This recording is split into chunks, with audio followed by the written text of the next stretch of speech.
श्री गणेशाय नमः। प्रिय बंधुओं, ये जो दक्षिण मुखी हनुमान जी की मूर्ति होती है ना, इसकी सेवा पूजा और आराधना करने से क्या फल प्राप्त होता है। तो सबसे पहले तो ये बता दें कि दक्षिण मुखी मूर्ति का अर्थ क्या होता है। तो यहाँ पर दक्षिण मुखी मूर्ति से अर्थ उस मूर्ति से होता है कि जो मूर्ति यानी जिस मूर्ति का मुख दक्षिण दिशा की तरफ होता है वह दक्षिण मुखी मूर्ति कही जाती है। और एक बात और बता दें, ये जो दक्षिण मुखी मूर्ति होती है ना, इसको सिंह मुखी मूर्ति कहा गया है। यानी दूसरे शब्दों में कहें तो ये हनुमान जी का नरसिंह रूप है और इनकी पूजा करने से साहस और निडरता की प्राप्ति होती है।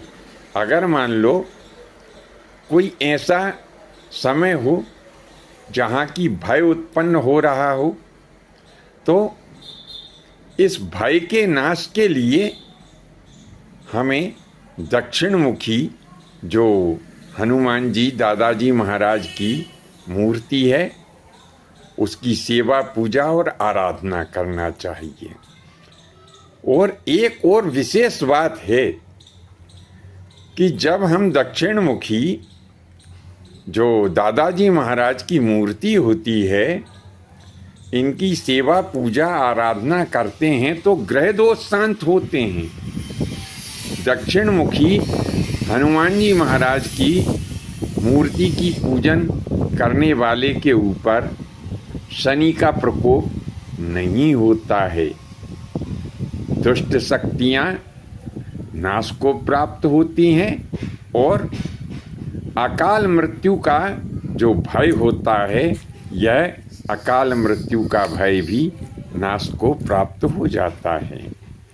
अब इसी प्रकार से जो उत्तरमुखी हनुमान जी महाराज की मूर्ति होती है, इस उत्तरमुखी मूर्ति को वाराहमुखी मूर्ति कहा जाता है।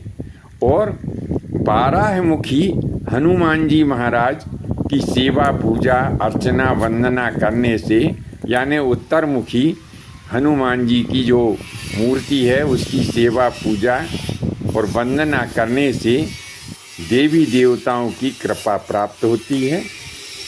इनकी पूजन करने से यदि घर में आर्थिक संकट चल रहा हो तो वह आर्थिक संकट भी दूर होता है। कोई किसी गंभीर बीमारी से यदि ग्रसित है तो उन्हें निश्चय ही उत्तरमुखी हनुमान जी महाराज की मूर्ति की आराधना पूजन और वंदना करना चाहिए।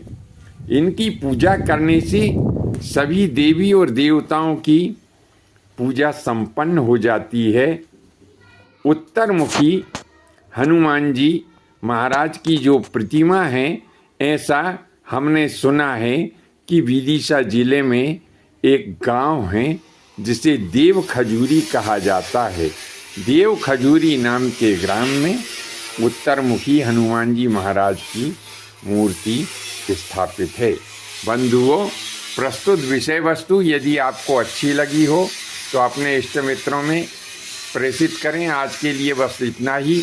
शेष अगले भाग में नए विषय के साथ में उपस्थित होने का पुनः सौभाग्य प्राप्त होगा। सादर जय माता की, जय परशुराम जी महाराज की।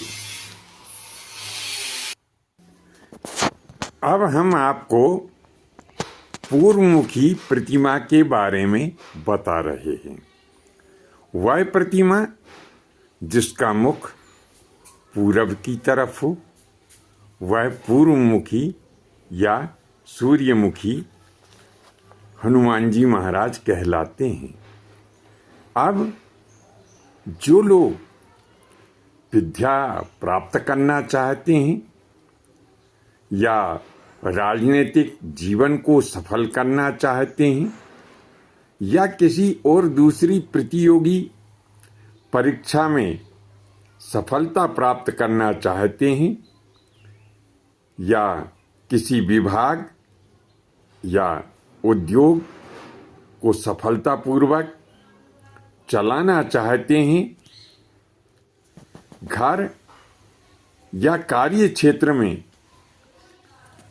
यदि कहीं नकारात्मक ऊर्जा आ जाती है तो नकारात्मक ऊर्जा को नष्ट कर सकारात्मक ऊर्जा प्राप्ति करने के लिए हमें पूर्वमुखी हनुमान जी महाराज की आराधना और पूजन करना चाहिए।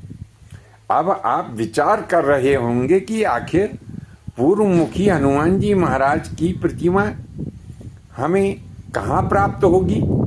तो हम आपको बता दें कि पूर्वमुखी प्रतिमा भोपाल के पास, भोपाल नर्मदापुरम मार्ग के ऊपर एक स्थान आता है जिसे 11 मील चौराहा कहा जाता है।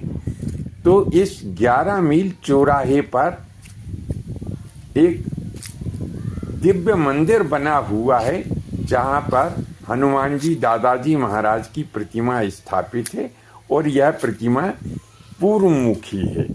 और दूसरी पूर्वमुखी प्रतिमा आपको भोपाल के पास में जो शिव मंदिर भोजपुर नाम का स्थान है जहाँ पर कि एक बहुत बड़ा शिवालय बना हुआ है, इसी शिवालय के पास में एक अति प्राचीन लगभग ऐसा कहें कि भोजकालीन हनुमान जी महाराज की एक पूर्वमुखी प्रतिमा स्थापित है। तो यदि आप पूर्वमुखी प्रतिमा का पूजन और वंदन करना चाहते हैं तो इन स्थानों पर जाकर के आप विधिवत उनका पूजन आदि कर सकते हैं। अब बारी आती है कि पश्चिम मुखी प्रतिमा को किस नाम से जाना जाता है? तो पश्चिम मुखी प्रतिमा यह गरुड़ मुखी प्रतिमा कहलाती है। पश्चिम मुखी प्रतिमा की पूजन से ईश्वर भक्ति की प्राप्ति होती है, यानी जो लोग भक्ति मार्ग पर आगे बढ़ना चाहते हैं, ईश्वर प्राप्ति करना जिनका ध्येय है, ऐसे लोगों को पश्चिम मुखी प्रतिमा की पूजन करना चाहिए। ऐसी प्रतिमा की सेवा करने वाले ज्ञान, वैराग्य तथा रहस्यमय विद्या यानी जैसे ज्योतिष, गणित, इंजीनियरिंग अथवा चिकित्सा के क्षेत्र में आप सफल होना चाहते हैं तो आपको पश्चिम मुखी हनुमान जी महाराज की पूजन, सेवा, वंदन आदि करना चाहिए। पश्चिम मुखी प्रतिमा भोपाल के पास एक गांव है दीपड़ी, तो इस दीपड़ी नाम के ग्राम में पश्चिम मुखी प्रतिमा स्थापित है।